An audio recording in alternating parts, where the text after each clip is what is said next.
Telugu digital media network లో political కేటగిరీలో number 1 కేవలం 72 గంటల్లో 1,50,00,000 వ్యూస్ పైగా పాపులర్ టీవీ నెట్వర్క్. ముఖ్యంగా జగన్మోహన్ రెడ్డి గారు నెగ్గిన తర్వాత నెగ్గితే కనుక విశాఖను రాజధాని చేస్తానంటూ ఓపెన్ గానే చెప్పారు. సో అయినప్పటికీ విశాఖలో 50-50 అంటున్నారు కొంతమంది అనలిస్టులు.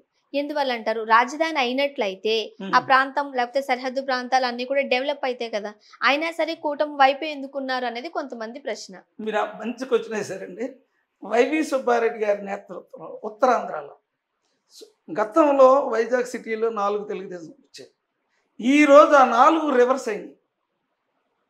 ఆ 4 కూడా వైవి సుబ్బారెడ్డి ఎంత చౌక్యంగా ఆయన నేతృత్వంలో ఎంత అంటే కింద గ్రౌండ్ లెవెల్లో అందరినీ కలుపుకొని ఎక్కడెక్కడ ప్రాబ్లమ్స్ ఉన్నాయో అన్ని ప్రాబ్లమ్స్ సాల్వ్ చేసి ఈరోజు వైజాగ్ సిటీని క్లీన్ షిప్ చేస్తున్నాడు అతను.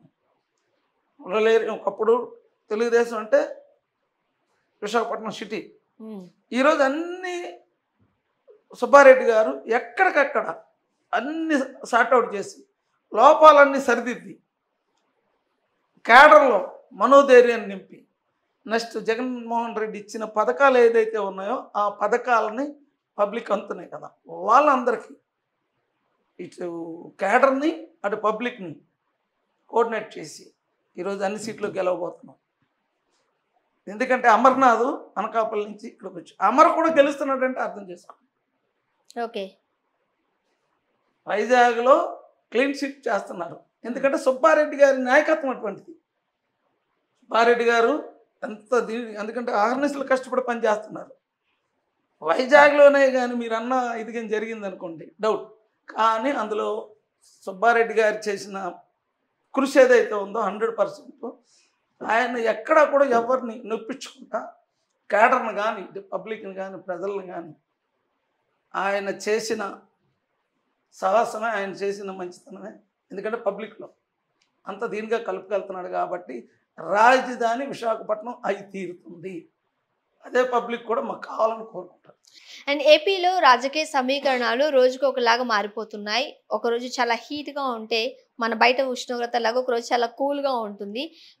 కొన్ని రోజులు జగన్మోహన్ రెడ్డి గారు వేవ్ అంటున్నారు, మరొకసారి కూటమి వేవ్ అంటున్నారు. మీరేం చెప్తారు? కూటమి వేవ్ అంటే నేను నమ్మనండి.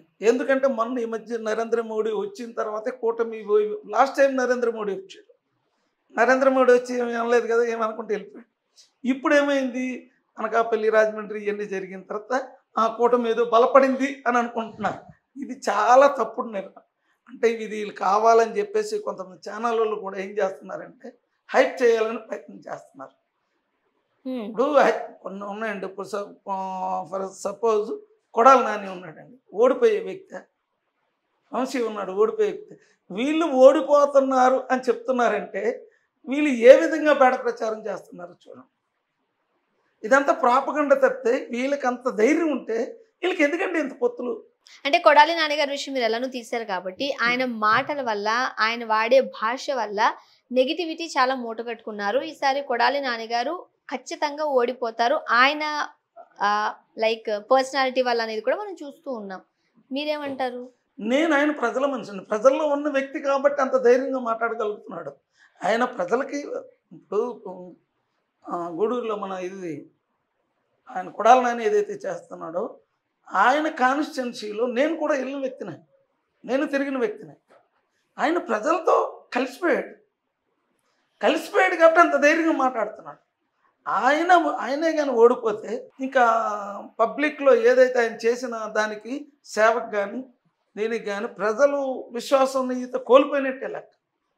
ఓకే, కొడాలి నానే కానీ ఓడిపోతే ప్రజలు అంటే ఇప్పుడు జగన్మోహన్ రెడ్డి ఇచ్చిన పథకాలు ఉన్నాయండి, ఆయన కాన్స్టిట్యున్సీకి చేసినట్టు ఎక్కడ కూడా చేయలేదండి. ఆయన ఛాలెంజ్ చేసినప్పుడు ఇంకో 600-700 కోట్లు కానీ ఇస్తే మీ దగ్గరికే రామని చెప్పాడు ఆయన. ఆ విధంగా మాట్లాడిన వ్యక్తి ఎవరైనా ఉన్నారు?